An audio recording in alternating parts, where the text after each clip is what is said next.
Imagine for a moment that every urgent email you answer, every meeting you schedule, every task you add to your endless to-do list is actually a carefully constructed lie you're telling yourself. Picture this. You're sitting in your car after another exhausting day, and for just a split second, complete silence surrounds you. No notifications, no demands, no noise.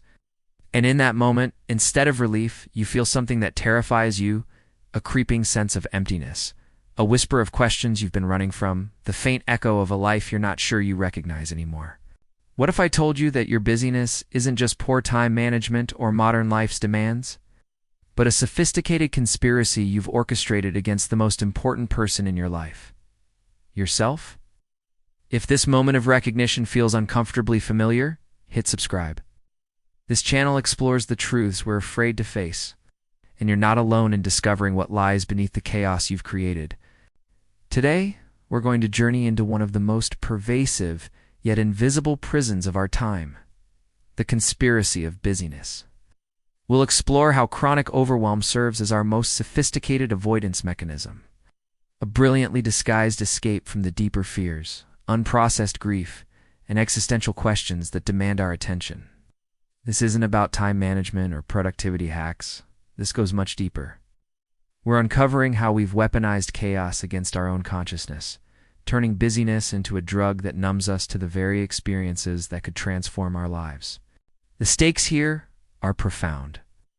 When we use motion to avoid emotion, when we substitute doing for being, we don't just lose time, we lose ourselves. We become strangers to our own inner landscape, refugees from our own soul.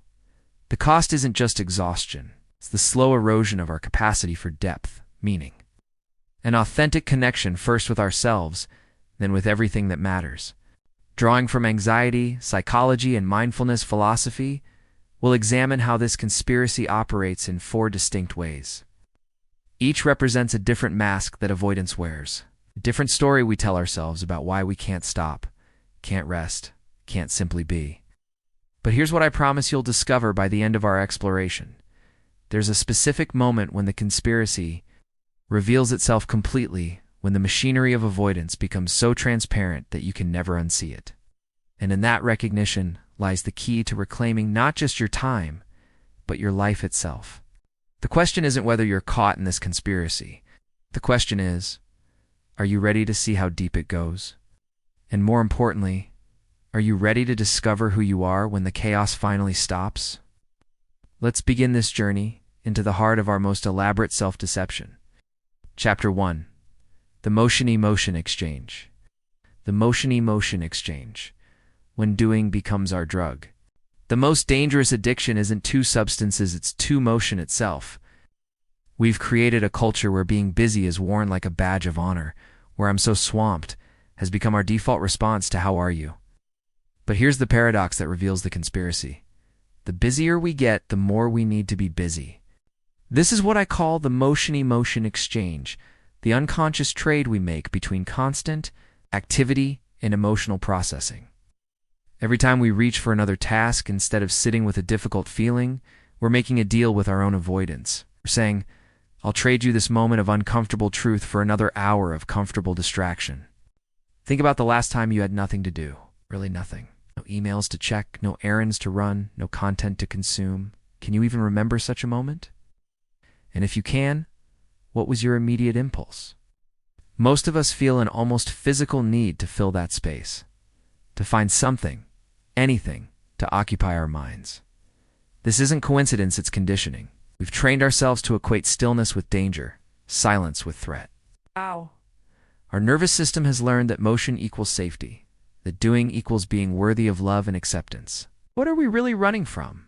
Grief, for one. The accumulated losses we've never properly mourned. Not just deaths, but the death of dreams, relationships, versions of ourselves we had to leave behind. Motion keeps us ahead of the waves of sadness that would otherwise catch up to us. As long as we're moving, we don't have to feel the weight of what we've lost. Fear is another fugitive emotion.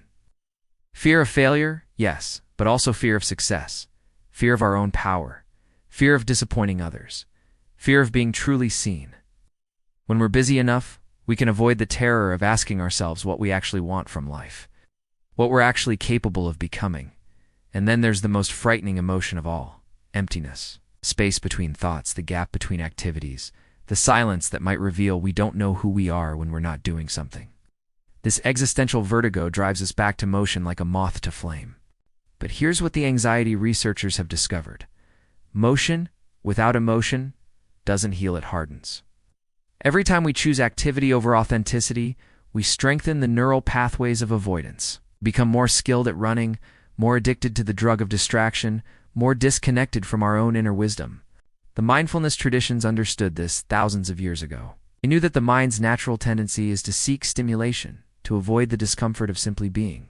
They recognize that our relationship with stillness is a direct reflection of our relationship with ourselves. Have you ever noticed how the most urgent task always appears exactly when you're about to have a moment of quiet? How the phone rings just as you're settling into meditation? How the email marked urgent arrives precisely when you're considering what you really need? This isn't bad luck, it's the conspiracy revealing itself. Your psyche has become a master at manufacturing urgency to prevent intimacy with your own experience, your own truth, your own soul. It's learned to create crises that feel more manageable than the simple, terrifying prospect of being alone with yourself. But what Jung understood, and what modern psychology confirms, is that the things we avoid don't disappear, they accumulate. They form what he called the shadow, the unconscious repository of everything we refuse to acknowledge. And the shadow grows stronger with each avoided emotion, each unfelt feeling, each moment we choose motion over stillness. The motion-emotion exchange isn't just stealing your time, it's stealing your life. Because the emotions you're avoiding aren't just obstacles to productivity. They're the very experiences that could wake you up, break you open, and show you who you really are. But there's a deeper layer to this conspiracy, one that most people never recognize. The busyness isn't just avoiding emotions, it's avoiding the questions that emotions would lead us to ask. And those questions, they're the ones that could change everything. Which brings us to the second way this conspiracy operates, through the sophisticated art of existential avoidance. Chapter 2. The Existential Avoidance Engine. The Existential Avoidance Engine, running from life's biggest questions. There's a reason why the most successful people often report feeling the emptiest. It's not that achievement is meaningless, it's that we've learned to use achievement as a sophisticated escape from meaning itself. This is the second mechanism of the conspiracy, the Existential Avoidance Engine. Picture someone who fills every moment with meetings, projects, social obligations, and endless streams of information. They're productive, admired, always moving forward. Ask them why they're doing what they're doing, what gives their life meaning, what they'd choose if they could choose anything, and watch the panic set in. Watch how quickly they change the subject, check their phone, or remember something urgent they need to do. This isn't weakness, it's brilliance. Our psyche has discovered that existential questions are the most threatening of all, because they can't be answered through action. They require something far more terrifying: contemplation, reflection, the willingness to sit with uncertainty and let deeper truths emerge. Viktor Frankl, writing from his experience in concentration camps, observed that those who survived weren't necessarily the physically strongest, but those who could find meaning in their suffering. He recognized that humans can endure almost anything if they know why they're enduring it. But here's the twist that reveals our modern predicament. We've created lives so busy that we never have to ask the why. The existential questions we're avoiding through busyness are deceptively simple. What am I here for? What legacy do I want to leave? What would I do if I weren't afraid? Who would I be if I stopped trying to be who I think I should be? What does my soul actually want? And these questions terrify us because they don't have easy answers. They can't be Googled, delegated, or purchased. They require us to stop the machinery of doing and enter the wilderness of being. Wow. And in that wilderness, we might discover that much of what we've been racing toward doesn't actually matter to us. This is why the conspiracy of busyness is so seductive. It offers us a socially acceptable way to avoid the hero's journey of our own lives. We can stay busy enough to feel important while avoiding the importance of actually living. Consider how our culture has pathologized stillness. We call it doing nothing, as if existence itself isn't enough. We've created a world where meditation is scheduled, where rest requires justification, where being present has become another task on our to-do list. This isn't accident, it's architecture. We've built a society that makes existential avoidance not just possible, but praised. The mindfulness traditions knew something we'd forgotten, that our deepest insights arise not from more information, but from more attention. Not from doing more, but from being more fully present to what's already here. They understood that the questions we avoid are precisely the ones that could liberate us. But here's where it gets psychologically fascinating. The bigger the existential question we're avoiding, the more elaborate the busyness we create to avoid it. Why am I avoiding the question, am I living authentically? I become obsessed with optimizing their productivity system. Is someone fleeing, what do I actually want? They throw themselves into helping everyone else figure out what they want. This is what the depth psychologists call compensation. The psyche's attempt to balance what's missing by overdoing its opposite. The busier we get, the more we reveal what we're not willing to face. Our schedules become maps of our avoidance patterns.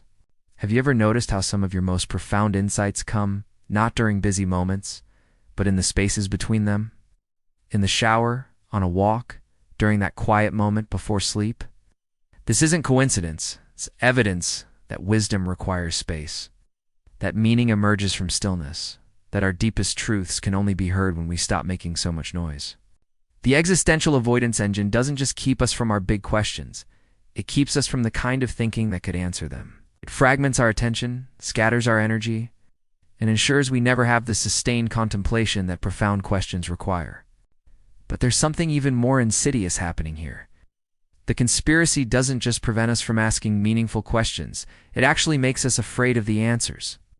Because what if we discovered that the life we've built isn't the life we actually want? What if we realized that our busyness has been a way of avoiding not just ourselves, but our deepest calling? This fear of our own authenticity brings us to the third way the conspiracy operates, through what I call the Intimacy Interruption Pattern. Because ultimately, all this avoidance isn't just about avoiding difficult emotions or big questions, it's about avoiding the most threatening intimacy of all, the intimacy with our own soul. And that's where the conspiracy gets truly sophisticated. Chapter 3. The Intimacy Interruption Pattern. Intimacy Interruption Pattern. Sabotaging connection with ourselves. The third mechanism of the conspiracy is perhaps the most heartbreaking. We've learned to interrupt intimacy with ourselves before it can truly begin. This is the Intimacy Interruption Pattern, the way we systematically sabotage our own capacity for deep self-connection through perfectly timed distractions. Think about the last time you had a moment of genuine connection with yourself. Maybe you were in nature, or having a deep conversation, or experiencing art that moved you.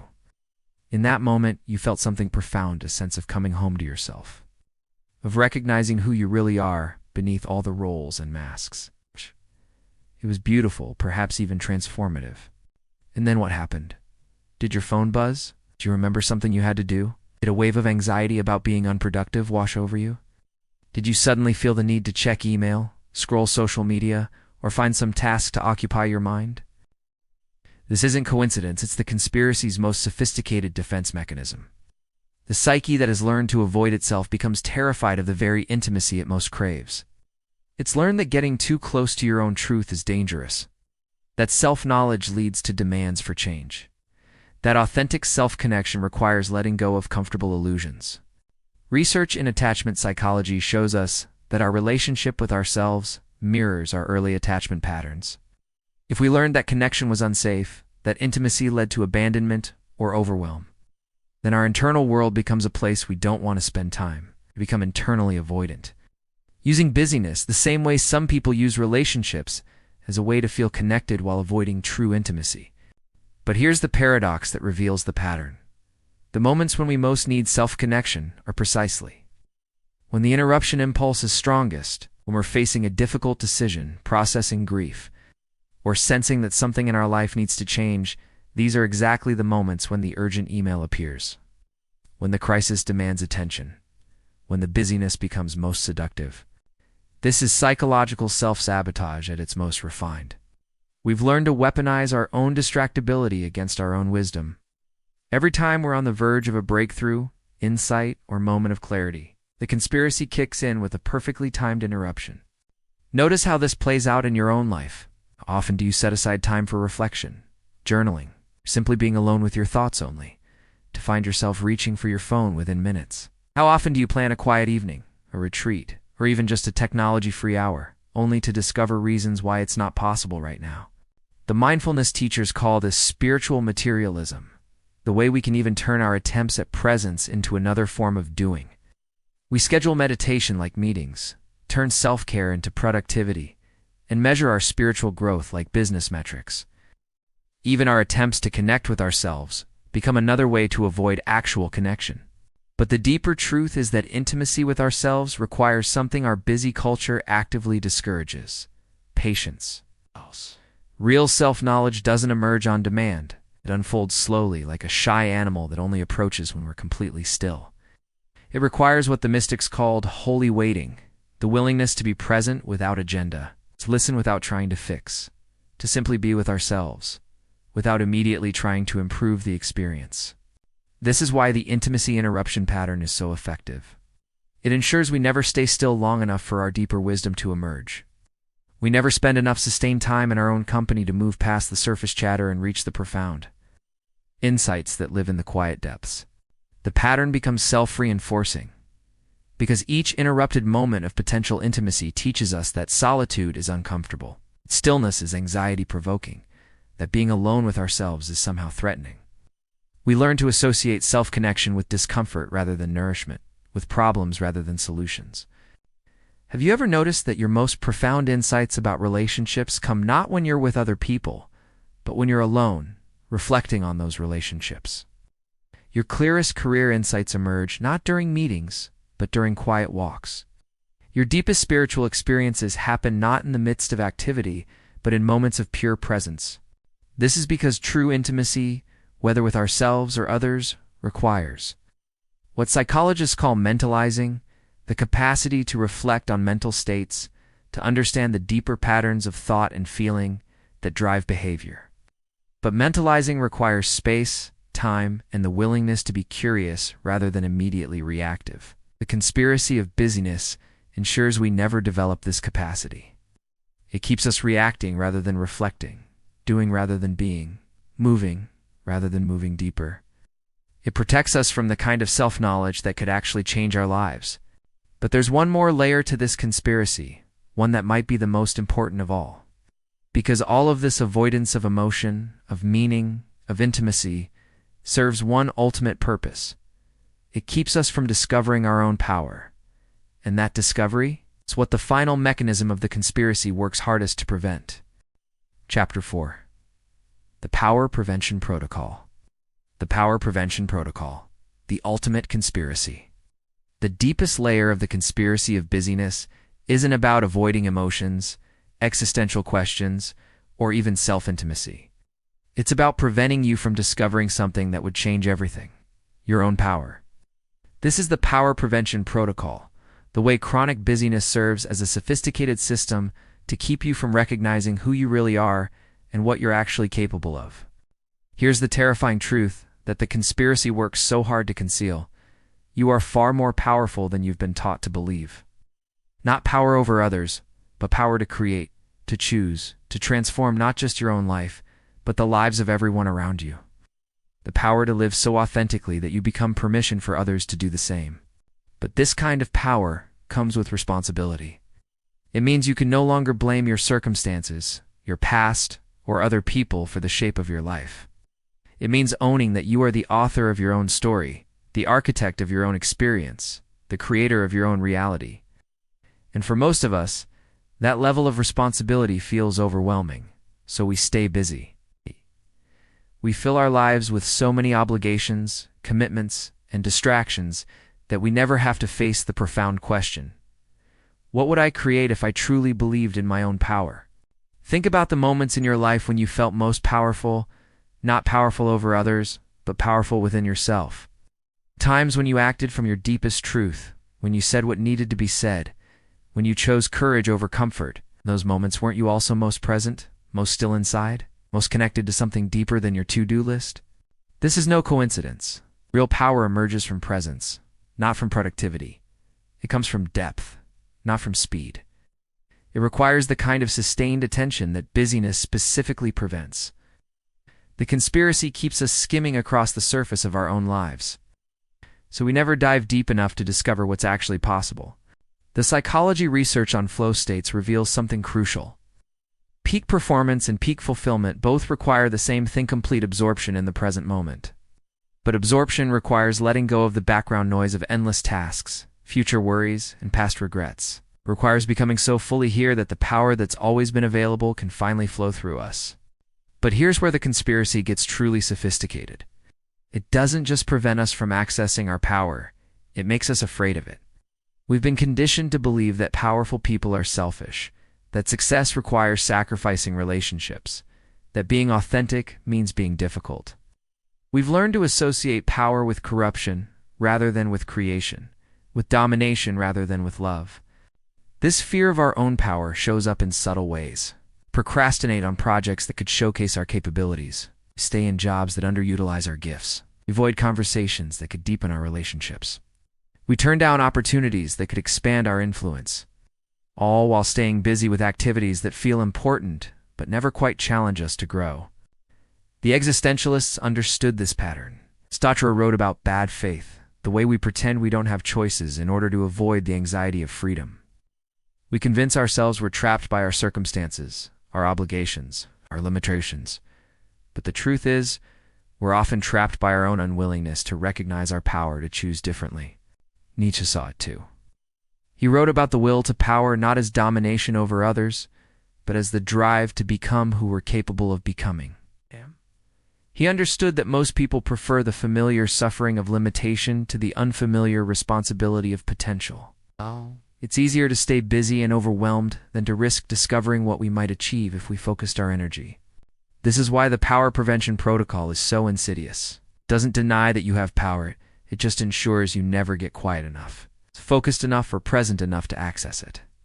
It keeps you reacting to life instead of creating it. Responding to other people's agendas instead of clarifying your own. Managing crises instead of preventing them through conscious choice. Have you ever noticed that your most powerful actions often come from your quietest moments? The decision to leave a toxic relationship, to start a new career, to have the difficult conversation, to create something meaningful. These decisions rarely emerge from busyness. They come from stillness, from the courage to stop and listen to what your deepest wisdom is saying. But accessing this power requires something the conspiracy works hard to prevent: the willingness to disappoint people. Because when you stop being busy for the sake of being busy, when you start choosing consciously rather than reacting automatically, some people won't like it. You'll have to say no to things that don't align with your values. You'll have to set boundaries that protect your energy. You'll have to risk being seen as less available, less agreeable, less willing to carry everyone else's emotional burdens. This is what the spiritual teachers mean when they talk about dying before you die. Part of you has to die, the part that gets its identity from being needed, busy, overwhelmed, indispensable. Death is terrifying because it means being reborn as someone whose power comes from within rather than from external validation. The conspiracy of busyness promises you something seductive. You can feel important without ever having to risk being powerful. You can feel valuable without ever having to create value. You can feel busy without ever having to be present. But this trade comes at a cost that most people don't realize until it's almost too late. And that cost brings us to the heart of what this conspiracy is really costing you: not just your time, not just your peace, but your actual life. The question isn't just what you're avoiding through busyness. The question is, what are you sacrificing? What is this elaborate avoidance system actually costing you? That's where we discover the true price of the conspiracy and why breaking free isn't just about better time management. It's about nothing less than reclaiming your soul. Conclusion: breaking free from the conspiracy. Be breaking free the moment the conspiracy reveals itself. So here we are, having journeyed through the four mechanisms of the conspiracy: the motion-emotion exchange, the Existential Avoidance Engine, the Intimacy Interruption Pattern, and the Power Prevention Protocol. But now comes the moment I promised you at the beginning, the specific insight. That what ties everything together and changes how you see your relationship with busyness forever. The revelation is this: the conspiracy of busyness isn't something that happens to you. It's something you're actively creating, moment by moment, choice by choice. And the moment you truly see this, everything changes. Because you can't unconsciously participate in a pattern you've made conscious. This isn't about blame or shame, it's about recognition. The same intelligence that created this elaborate system of avoidance is the intelligence that can dismantle it. The same creativity that designed such sophisticated distractions is the creativity that can design an authentic life. The same power that keeps you trapped is the power that can set you free. But here's what makes this recognition so profound. Once you see the conspiracy for what it is, you can't go back to unconscious participation. Oh, you'll still get busy, still feel overwhelmed, still find yourself caught in the patterns. But now you'll know what's really happening. You'll recognize the moments when you're reaching for busyness to avoid feeling, when you're manufacturing urgency to prevent insight, when you're choosing motion over meaningful pause. And in that recognition lies your freedom. Because consciousness is always the first step toward choice. When you catch yourself in the act of conspiracy, you can pause and ask, what am I really avoiding right now? What truth am I not ready to face? What power am I afraid to claim? The practical implications are profound. This isn't about becoming less productive, it's about becoming more intentional. It's about distinguishing between the busyness that serves your growth and the busyness that serves your avoidance. It's about learning to recognize when you're being busy and when you're being productive, when you're moving forward and when you're just moving. Some of you watching this are already feeling the anxiety that comes with this recognition. The thought of having empty time, of sitting with yourself, of facing what you've been avoiding, it's triggering the very system we've been exploring. That's not a problem to be solved.